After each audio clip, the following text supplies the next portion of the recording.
Holy, that's a shiny. Oh my god. Hey everyone, welcome back to the channel. I'm so happy to have you here. It is Thursday. I have some exciting things to talk about, but first let's get the sleep review out of the way. So this is session 826. We got the maximum amount of sleep for our Snorlax. Sleep is definitely very important for recovery, for the mind, body, and the soul. It is a very gloomy day outside, which I'm kind of bummed about because initially I wanted to take a little walk outside. I was like, I've been cooped up at home a lot, so I should probably like touch grass or something, but it's gloomy outside, so that means it's cold and I don't want to get like wet either because I get sick easily. So we're just gonna enjoy our indoors. Holy, that's a shiny. Oh my gosh. I'm happy we found a shiny, but it's not the shiny that we want. And we got a Drifloon, Drifloon over there. Oh man, it's been a while since I've had a shiny. So I mean, the feeling never goes away, right? So I'm hoping, okay, you know what's funny? Last night I had a dream that I found a shiny in Pokemon ZA though. So funny to see that it came up in Pokemon Sleep, you know, because sleep, dreams, and such. Now the difficult thing would be deciding whether or not I want to show this portrait so everyone gets Pumpkaboo candies, or do I want to flex the shiny that I found. I think because I'm making a video, you guys are going to see the shiny, so I'm going to choose the Pumpkaboo as a portrait just to help out everyone and so that we have a little more Pumpkaboo candies circulating around. But how exciting! You know, actually, I think it was this year or not this year, sorry. I think it was last year or maybe 2 years ago. I found 3 shinies in a row. So let's see whether or not anyone is hungry at all. Holy cow, that's a shiny Magnemite.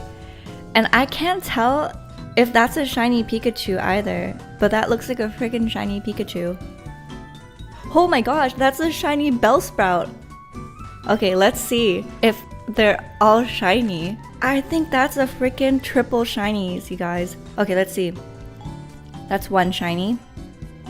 That's 2 shiny. That's free. Oh my gosh, that's 3 shinies in this. I could barely speak. Like in one session. And that was also during the Halloween event, I think. But that was the biggest shiny amount in one session I've ever found. 3. Let me know what your guys' number is. But we are obviously going to give the Pumpkaboo a bonus biscuit. I keep looking at my eyes because they just look kind of tired. I was kind of lazy and decided not to put on like my normal amount of makeup for recording. So yeah, my eyes look a little different if you pick that up. Usually I like to do a little bit of brown eyeshadow at the end, just to help define and enlarge the eyes just a little bit to give us some definition. And then some light brown shadow on the outer crease inwards, very, very light, just to contour the area. And then I do lashes. So I curl my lashes and I put mascara. But today I just decided to do skincare, and then I place my brows down with some brow gel because I feel like at the very least when your brows look nice and kept, it's kind of like giving the hair on your head a brush, you know. So yeah, just thought you guys might be interested in knowing that. But let's see what our Pokemon looks like. First one up is the Pumpkaboo. I think it's the jumbo variety. Yeah, I keep finding jumbo variety Pumpkaboos. Let's hope that it's a mono pumpkin. It's a mixed again. Oh my gosh, I keep finding mixed Pumpkaboos. Oh my gosh, but it has ingredient finding S and M. That would have been so perfect. Nature is not that favorable, but for the rest of the sub skills, skill level up S, inventory up S, and helping speed. But having both ingredient finders before level 50 is really great. You know, had it been a mono pumpkin, I would have settled for that. I would have settled for it and maybe continue my hunt to finding like a better one, but that would have been like a very good one to continue using. Alright, so this shiny Rufflet is a Jolly Nature. It's a skills Pokemon. It is sausage and double corn. The skill is Berry Burst. We have Ingredient Finding M, Inventory Up S, Helping Speed S, Berry Finding S. Research EXP bonus is the last gold skill, and it's EXP up and Ingredient Finding down. Kind of late for Berry Finding, and I mean, with Berry Burst, ideally you do want skill trigger, and I wouldn't mind a skill level up too, being a free-to-play player like myself. But yeah, we are not probably ever going to use this, but I am happy we found the shiny. All right, so that was pretty fun and eventful. Let us collect our ingredients, feed our Snorlax, and let me show you guys the Pumpkaboos that I caught yesterday as well. I'm gonna use Arya after we finish cooking. So we are gonna make early bird coffee jelly. Coffee jelly, yum. One of these days, I feel like out of all the recipes, or especially dessert recipes, I feel like if I ever were to make a Pokemon Sleep cooking video, I would want to do dessert stuff because those are, I don't know, fun and cute, especially for the thumbnail. And a coffee jelly would be so simple to do.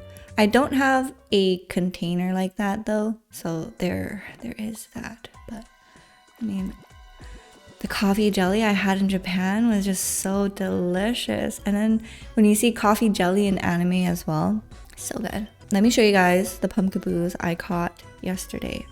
It is this one. We'll start from right to left. But this was so close to being a mono, but there's beans in the middle. But look at the amount of beans, a whopping 11 beans at level 30. And then these are the stats. So nature is Ingredient Finding up, which is nice. And you know what? The sub skills, I could have worked with this. Inventory Up S, Inventory Up M. Now granted, it is the jumbo variety, so there's already so much space, but I mean, if I have 11 beans in the middle slot, that's quite a lot of ingredients this Pokemon would be carrying. And then Helping Speed, Ingredient Finding S, and Helping Speed M. I don't even mind that it's main skill chance down, but oh my gosh, had this been a mono, I would have locked in and made this my pumpkin farmer, but sadly that was not the case for us. And then again, I got mixed ingredients here, but we got Berry Finding at level 10, followed by Ingredient Finding S, Skill Trigger S, Helping Speed S, and Inventory Up M. And it's a hardy nature, neutral nature. So pretty bummed, and you guys saw the catch today as well. Oh, look at that, it's like a right triangle, the way the Pumpkaboos are. So we got 6 Pumpkaboos so far, and we're using one on the map just so that I could still collect plump pumpkins, taking advantage of the event bonus of Ghost type Pokemon bringing one additional ingredient every time they find one. So we're still gathering pumpkins to get ready for our pumpkin meal. I still need to farm for eggs. I'll eventually do that. I feel like I'm just struggling a little bit on ingredients this week. Like, I would take out my Magnezone so that I could farm oil, but then my problem is my Magnezone is going to proc its skill, and then I'm going to have to use up more ingredients to fill up the pot. That was, you know, the pot space that my Magnezone gave me, but then I'm using all my ingredients at that point, and I don't have an oil farming Toxicroak still. I'm still on the hunt for that, so maybe afterwards we will find ourselves back in Taupe Hollow. I don't know, Taupe Hollow, and then maybe find a Paldean Wooper. But yeah, ideally I would be making explosion popcorn, but I'm a little weary about my ingredients and pot space right now, so that is the reason why we're making something lower. But at the same time, I don't mind. It's not going to harm me too much because Greengrass Isle, I have already hit M20. So we're just taking it chill. We're just trying to catch as much Pumpkaboos as we can. And we got a Handy Candy S. And let's take a look at, oh, well, we won't be able to see the goal. How I don't think I could see the number that I'm at until they bring out the map. But there's going to be an event to debut the Amber Canyon, the new map that is coming. So, very exciting because Trapinch, Bagon, and Dwebble, who live in Amber Canyon, will also appear on Greengrass Isle during this 2-week-long event. So, a lot of cookies. Like, this is a time of the year where you're going to be using a lot of cookies. There's a new map being released, Halloween is happening right now, and then Christmas is coming. On top of that, you can get rewards such as Trapinch Incense, Bagon Incense, and Dwebble Incense by completing limited time missions as usual. But note that after December 1st, you'll no longer be able to use the incenses on Greengrass Isle. You will have to use them in Amber Canyon. So if you do have them and you think you're going to take a while to unlock Amber Canyon, use them at Greengrass Isle while you can. So this is happening on November 10th and it ends on November 24th. And then that is a month until Christmas. Oh my gosh. And the event is happening in Greengrass Isle and Amber Canyon. I think, oh, but for expert mode, it's not included in the event. But for this event in particular, I think I'm going to find myself in Amber Canyon. So to prep for that event, I'm probably going to take a look at my team and see what Pokemon I should invest in just for the berry farming side of that. So these are the bonuses that are going to happen during this event. So all day certain Pokemon will be more likely to appear, and a few Pokemon of different sleep styles will appear regardless of your sleep session that day. Now these are the greater appearance rate. It's the 3 Pokemon on the banner that we saw, and they will only appear on Greengrass Isle during the event only. After that, you can only find them in Amber Canyon, or unless they do like other events, like how right now you can find Gengar in Greengrass because of the Halloween event. But to researchers who have unlocked Amber Canyon, if you want to encounter the 3 Pokemon, we recommend you research in Amber Canyon. So they're giving us a recommendation. If you really want to find these Pokemon, your chances are better off in Amber Canyon. If you have unlocked that by the time the event is around, you're more likely to encounter these Pokemon there than on Greengrass during the event. Are there any notes worth noting? No. So we're going to go straight into the sleep research. I have very exciting things I want to talk to you guys about. First things first though, here's our coffee. A little dark today. I'm using the hazelnut coffee pod, but with my virtual Pop Plus, if you double tap, it goes into barista mode and it makes it a double shot. Usually you guys have been seeing a lighter color because I've been using single shot espressos, but this is a double shot. Hazelnut with my brown sugar banana syrup. This is the last portion of my syrup, so I'm gonna make more today because it's just so good. And I haven't used it with the hazelnut pod yet, so I'm very excited to see how it's going to taste. So cheers to us for this beautiful Thursday and for the news that we're going to talk about, because I'm so excited. But cheers. You know what, I'll be so for real with you guys. I don't know how I feel about the hazelnut with this syrup. I feel like for some reason it brought out the acidity in that coffee pod, and I probably moving forward would stay to more like lighter roast or cereal malted flavor profile with the banana syrup. So just a heads up for those of you who are feeling a little inspired and thought it sounds good like I do, maybe hold off on the hazelnut banana combination. It sounds good, but there's something about the pod flavoring that just doesn't play well with the syrup. Like, I'm getting this metallic aftertaste, this acidic taste. Would I make it again? No. Am I gonna drink it all? Yes. Alright, but let's go into our sleep report. Let's see how lucky everyone else got. And okay, the first thing I want to get out of the way, who saw the Animal Crossing update? We have heard nothing for, I think, the past 4 years since the last update when it came to Animal Crossing New Horizons. And then all of a sudden, bam, they just dropped an update on us, unannounced, no build up, no nothing. So when I woke up this morning and I saw it, I was like, oh my god, I gotta stop what I'm doing. I need to watch the YouTube video right now, okay? So I opened up my app, I looked up Animal Crossing and I was watching it and I was just in awe. I had so many feelings. First, excitement. I'm so excited that we're getting new content because there's a new facility. It's like hotel vibes and you get to decorate it. So it's kind of like the Happy Home Designer aspect and elements into that game. But you do get villagers that come visit. So I think you can also invite them to live. I don't know. So now you got the campsite that does that, but now you got the hotel that does that, and you decorate the hotel rooms too, which is pretty cute. And the hotel is run by Kappa's family. It's on the waters, so cute. And there's new items coming to the game. Although the items, I mean, they're like collab items, Lego Zelda, which are not bad, but I think their use of it over time is so limited. You know what I mean? Although I don't feel that way about the Sanrio collab. Oh my gosh, the items for the Sanrio collab, insane. I remember when they dropped the amiibo card so that you can get the items, I placed my order right away. But guess what? I don't know what happened. I never got it. Did I ever get a refund? I don't even remember. I don't know if I did anything. But yeah, I didn't get it, sadly, so I was so sad about that. But I know there are ways for people to like go on people's islands and it's like a catalog and you can get whatever items you want. So I don't know, maybe I'll do that. I mean, maybe I'll do that, right? That's how I feel like right now, like what Drifloon is doing. Okay, so there's a new facility, new items, and there are new animals. But the thing about these new animals is that it's a different approach to how Nintendo has been doing Animal Crossing, to my knowledge at least, because these are more like collab themed animals. There's the Zelda one, the Splatoon one. I don't know if that's shiny or if it's just a color I'm not used to, but the animals look really cool, really sick, I won't lie. But yeah, the items and the animals, it's exciting, but I would have wanted to see a little bit more.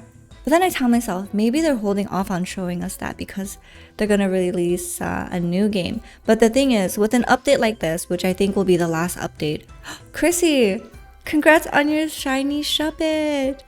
You got a shiny ghost a day before Halloween, congrats. But yeah, I think this will be the last update to Animal Crossing New Horizons. And then they're gonna let us enjoy that for at least 2 years until they drop the new game. I would be surprised if it's even 1 year, but I think with this amount of content, they're probably hoping that we get our funds worth for the next 2 years. It took 4 years, I think, from the last update for them to do this one. And also funny because the last time they made the update, weren't they like, this is the last update we're gonna do for Animal Crossing New Horizons? And then here we are with another update, but hey, I mean, I'm happy about it. But yeah, so mixed feelings because I'm so happy that there's getting an update and it just feels like it's a refresher for the franchise, but also a little bummed because that just tells me it's gonna take a little longer than anticipated for the new mainline game to come out. Or maybe I could be wrong, you know, like I feel like they surprised us by dropping this. I mean, maybe they'll surprise us again, who knows? But are you guys excited? It's coming out next year, January 15th, I believe. They have a Switch 2 edition that you can buy, improved graphics and whatnot. I'm still playing on the Switch 1, but the update for me will be free with my Switch 1. But the thing is, if you own a Switch 2 and you have the Switch 1 cartridge, you have to pay for the update for Switch 2, which to me does not rub the right way. I don't know. Am I being picky? Am I being spoiled? What do you guys think? Are you guys excited though? Now this is making me feel like I want to go back into Animal Crossing, but every time I go back into it, it's hard for me to feel that satisfaction just coming back to my current island. But I don't have the heart in me to restart it because that means having to let go of all my items, you know what I mean? And I know that I could do time traveling and terraforming to, oh my gosh, I forgot a cute little shiny Cleffa. And it's so alien-esque with those green ears. Congrats, it's so cute, the cutest shiny to get. So yeah, that's my dilemma. I have that itch to restart the island, but I don't want to lose everything I got. And I know there's like workarounds and everything like that. Actually, it's funny because on the 3DS version, what I would do with me and my cousin is whenever we have that itch to restart, but we don't want to lose our islands, one of us would be like the host where we drop all our items and money on to that island. And then we make our new island. And then that host island holding all of our stuff would help us bring all our items back into our new island or a new map. But I mean, there's just so much stuff in Animal Crossing New Horizons that it'll take too long for me to do that whole operation.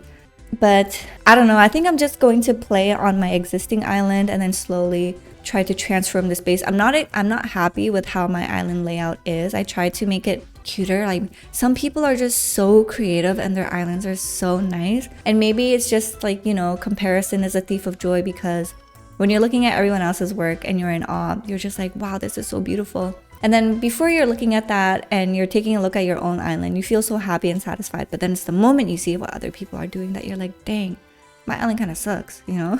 At least that's how I feel. But yeah, I'm looking forward to decorating. And maybe it is a good time for me to get back on Animal Crossing now that I live alone. And you know what? There are some days where I don't even hear my voice unless I am like making a video. But you know what? That also isn't a bad thing. I feel it's so important to be comfortable sitting in silence as well, and I've learned to really be comfortable with that. Sometimes I'm just like doing things around the house or like chilling, and there's just no noise, and I could put music on, but there's just something about it where I'm just like, I'm kind of lazy, so I'm just gonna sit in silence and do my thing. So yeah, Animal Crossing, that is out of the way. Who is excited for that? And are any of you guys still playing Animal Crossing? Now the thing is, my Animal Crossing is on a cartridge, and my Pokemon ZA is also on a cartridge, so I don't have a micro SD card on my Switch. I think if I were to get the Switch 2, I would do that and then maybe transition to digital, just so it saves me time like taking the game cards in and out. But Love is Blind season 9, the reunion came out yesterday, and oh my gosh, I have a lot of thoughts. First of all, Jordan, oh my god, he's so handsome. He looked so good for the reunion. I gotta say, maybe the best dressed cast member I've ever seen on the reunion. There's just something about his suit. It was like a dark blue, maybe navy. The lapels were like satin black, velvet black tie with velvet shoes. So tasteful. And the way he did his hair is just like, it swoops so natural looking. And he's a very handsome guy. But I feel like for me, when I look at people, the thing I notice is their smile and their eyes. Like some people have very clear, bright eyes, very kind eyes. And Jordan in that reunion, he just had such bright, clear eyes, you know? But yeah, wow, I mean, when I was watching it, I couldn't get my eyes off him. He was just so handsome.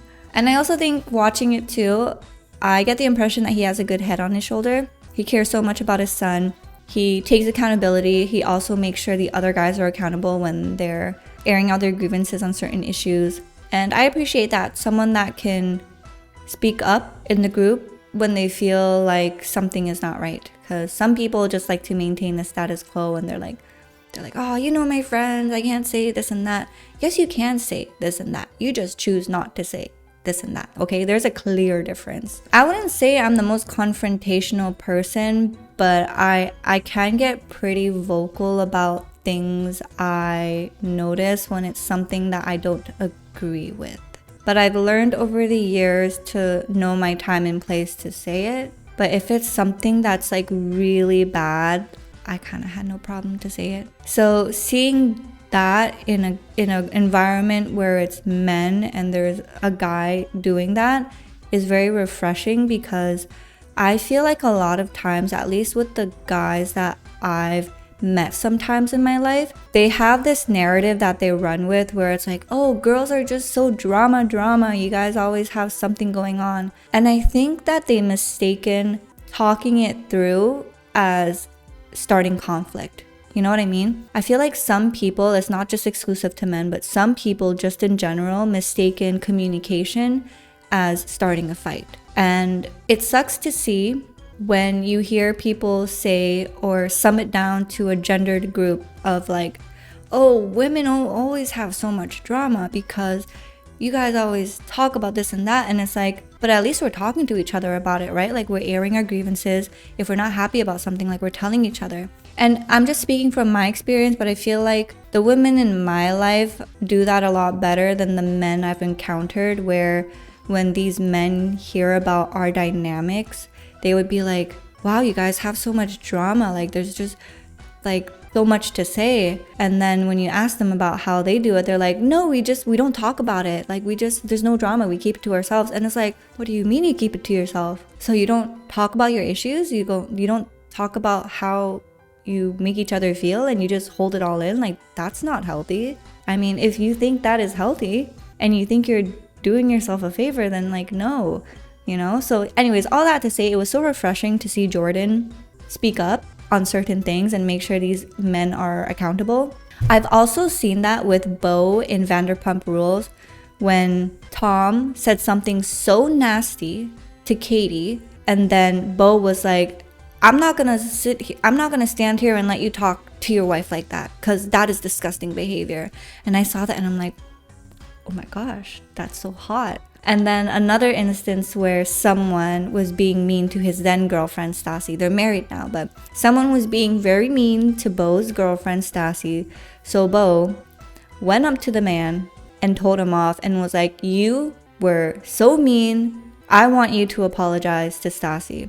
And it's like, a guy that can defend you even without you not around, like, wow, you know? Those are really qualities I feel people should look out for in friends, in family, and in partnership. Can they defend your honor not only in front of you, but behind you? Because I feel like a lot of times in front of you, it can be performative because they know how to act. But if they're doing that behind, like without you around, then it's just like, it's a show of really who they are at their core. Anyways, that's enough about Jordan and Bo. But yeah, the tell-all itself, Sparkle Meg, she has a baby now? Whoa, that was unexpected, but I mean, hey, congrats to her. But seeing Jordan's face, like, I don't know if I'm reading it too much into it or if it was like television editing, but when he was looking at her while she was saying it, I don't know, it just broke my heart. It just broke my heart. Like maybe he was happy or he just didn't know how to react. He did say several times throughout the reunion that he has ADHD, but okay. Casey and Patrick, that was hard to watch. That was so awkward. And before the reunion, I was all team Patrick because what the hell did Casey do? Like that was so awkward where she, like when she kind of broke it off with him, she wasn't very clear. He got no clarity. She was so vague. And then on top of that, she gave him so many mixed signals by like climbing on him and kissing him right after she told him that she can't continue with the experiment. And then like she's kissing him and everything, saying I love you. So for sure the guy's probably thinking like, oh, she just wants to do this off camera, like we can continue our relationship in Denver, only to find out that was not the case, you know. And then she said it was nothing to do with like how she looked, but then behind the scenes when she's talking to producers, she was like, I don't think I can get there, like building that physical attraction to him. And it's like, wow, so not only did you confuse him, but you lied to him. You lied. Okay, so that was weird. And then the ring gate thing of like Patrick asking for the ring back, but then the thing is like the ring is provided by production, so who should get the ring in this case? Was it right of him to ask for it back? Was it wrong? I've never been engaged, so I don't know like the etiquette and anything of that, but I hear that the general consensus is that if you propose to a girl and she breaks off the engagement, then she should give you the ring back. But if you break off the engagement, then she should keep the ring. So in this case, I feel like that's why Patrick was saying like, but in principle, do you think I should have the ring back? And if we were to follow that principle, then technically, because Casey did break off the engagement, in the real world, had Patrick bought the ring, she would be giving it back to him. But because production bought the ring, it's like, who keeps the ring now, you know? Yeah, really weird stuff. And look, I was team Patrick because of what we saw during the show, but I don't know, there's something about his behavior during the tell-all that kind of just rubbed me the wrong way. He just seemed very jaded and petty, and look, you can be hurt, but the way he kept kind of pressuring her to apologize and being like, look, this is your time to apologize. Like, this is a great time to apologize. And if you apologize now, like, I'm gonna take it. Like, this is your time to make things right. I just thought that was a little weird. I don't know. I just thought that was a little awkward. They're both a little weird to me during that tell-all. But I gotta say, I am not a basketball watcher. I don't know much about basketball. But when they started shooting hoops to see who keeps the ring, I was invested. I was on my seat. I was feeling it. I was like, oh my god, is she gonna get it in? Is he gonna get it in? Who's gonna get the ring? So, I mean, it's a spoiler territory. If you haven't watched it yet, I'm gonna say something right now that you might not want to hear. But she wins and she gets the ring back. But the weird thing is that Patrick's like, I'll give it back to you in Denver. And then had it not been for the female host to tell him like, oh, just give it back right now, and for him to give it back, I don't know, it's just that small detail seems a little bit, I don't want to use the word manipulative, but like taking the situation in his favor to get what he wants out of it. Because why would he had the ring right there, she's right there, he could just give it back right then, right now. But for him to be like, no, I'll give it back to you in Denver, kind of makes me feel like he was holding on to the ring to have something over her head and to force her into like meeting him and having a conversation, which I just find really weird. Like, why would you wait until going back to Denver to give her back the ring? So yeah, I don't know, that just was really weird to me, if anyone else felt weird or noticed that as well. But yeah, I think those are like the main highlight points I noticed during the reunion. KB and Edmund, I feel like during the I do's of the season, seeing his teacher and learning so much more about his background really humanized him for me. Although I still feel like there is so much more growing needed to be done with Edmund before he is ready for marriage, in the sense that the way he does conflict resolution, unfortunately, is still something that he needs to improve on a lot. And I feel like I can understand with the traumas that he has gone through in life, it might make it difficult for him to understand that, especially if he's coming from a place of like, but I'm saying this because this is how I feel. You know, and I feel like it's great that you can do that, but at the same time, you can't use it as a shield to excuse yourself from not building awareness or being open to hearing what your partner has to say. Also, side note, I do want to say, if you feel like your partner is not in tune with their emotions, if they don't care about what's going on internally for them, what's going to make you think they care about what's going on internally for you? If they don't know how to show that self-love into themselves, they're probably not going to recognize how to do that for you. So someone who is not able to work through the conflicts internally within themselves might not have the capacity to work through a conflict that you're bringing up to them. And sometimes it is not your role to be patient enough to put your eggs in one basket for potential. You have to take someone for who they are right now. And if you tell yourself that you can, great, you have your answer. But if you really feel like you can't, then you should honor those feelings. And I feel like that is what KB did when she was at the altar. Megan too, because she did mention like in the past she dated based on potential and she was just too afraid to do that moving forward.